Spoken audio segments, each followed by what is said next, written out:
vos ciels s'obscurcissent par-delà le monde. Autant de signes que vous demandez à recevoir et que nous vous envoyons.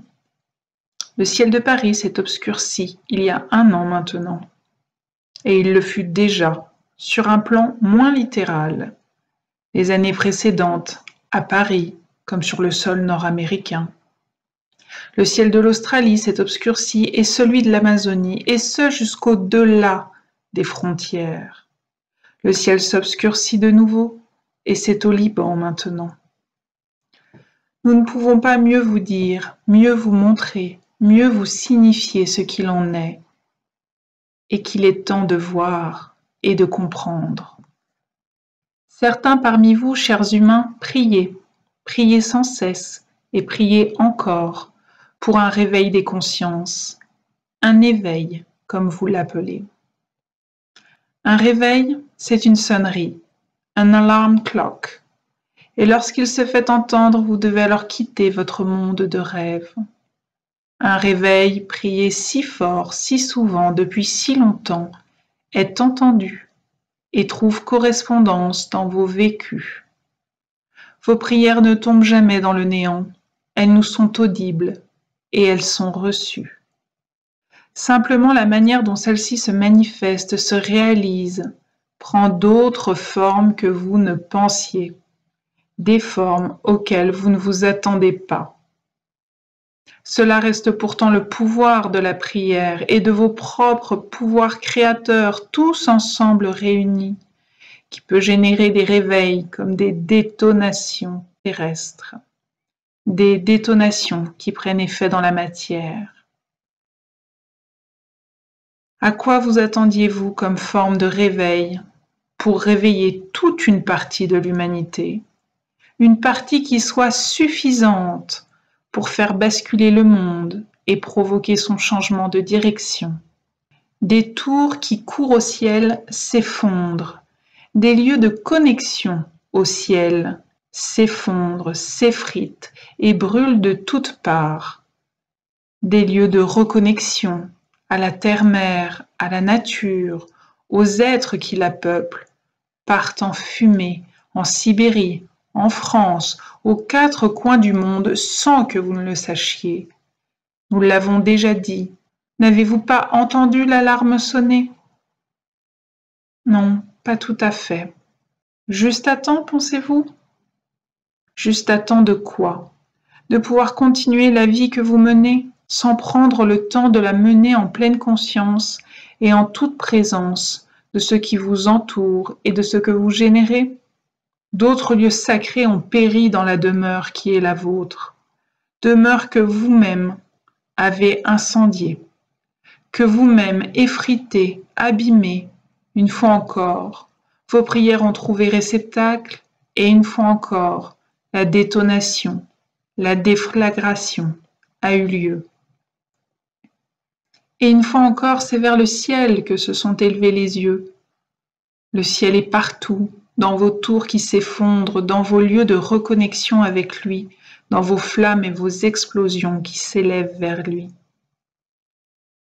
Le soleil s'obscurcit.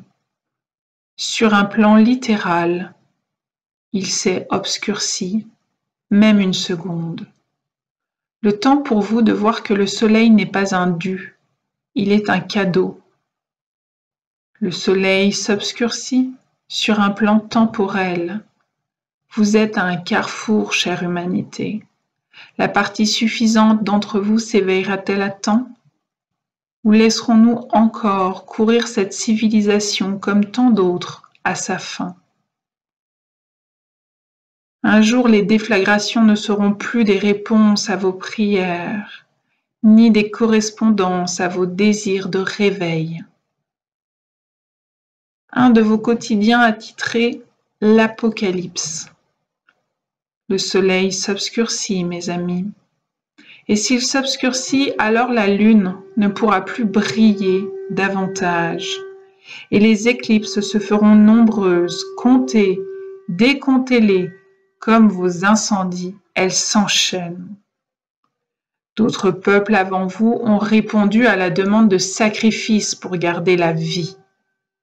Mais cette demande a souvent été interprétée sur un plan littéral, et des enfants ont été sacrifiés, des humains, des animaux, des membres de votre corps, des animaux encore, des êtres chéris par certains d'entre vous, et chéris, pour ne pas dire adorés, encore de nos jours par de nombreuses personnes tout autour du monde. Et cela n'a su suffire.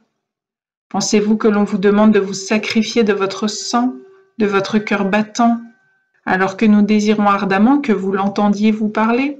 Certes, nous avons pu exprimer par le passé la possibilité de sacrifier vos vies. Mais là encore, ne l'auriez-vous pas entendu littéralement? Nous sommes subtils, alors nous parlons subtil. Sacrifier vos vies n'est pas au sens physique et organique du terme. Plutôt que de sacrifier vos corps et vos êtres aimés, plutôt que de sacrifier les enfants de la source et de la terre, de faire couler le sang par jeu, par vengeance, par pouvoir, par conviction, n'aurait-il pas été plus juste de sacrifier vos modes de vie, vos façons de vivre? Nous parlons subtil, mais nous parlons amour. Aussi, comment invoquer l'amour pour ôter une vie volontairement? Ne serait-ce pas plus juste de choisir de devenir ce sang pur que nous réclamons, en ôtant vos impuretés, vos pollutions d'esprit, vos émissions de gaz, vos rejets polluants en vous, autour de vous, sans vous ôter la vie pour autant, en devenant un être plus amoureux de la vie, un être plus proche de vos plans supérieurs, un être plus relié et plus conscient. Cela nécessite-t-il, croyez-vous, le sacrifice d'un corps et de sa vie dans la matière? Les réveils que vous priez sont ceux de l'esprit, ceux de la conscience, n'est-ce pas? Et pour les mener à bien, il ne suffit pas d'entendre l'alarme ou d'être ébranlé par son souffle puissant ou de regarder la foudre tomber.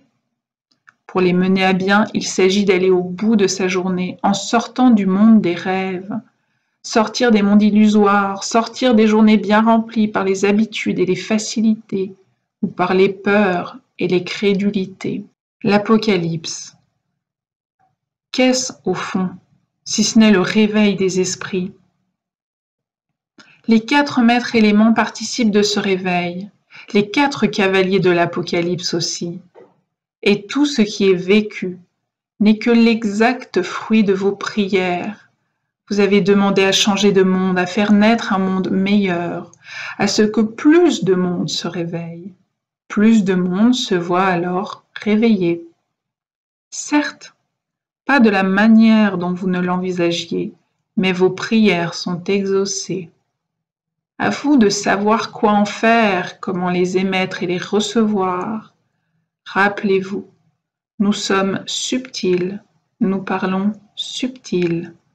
Nous sommes amour, nous parlons amour. N'ignorez pas cela quand vous tentez de décrypter les signes ou quand vous accusez le ciel de vos maux.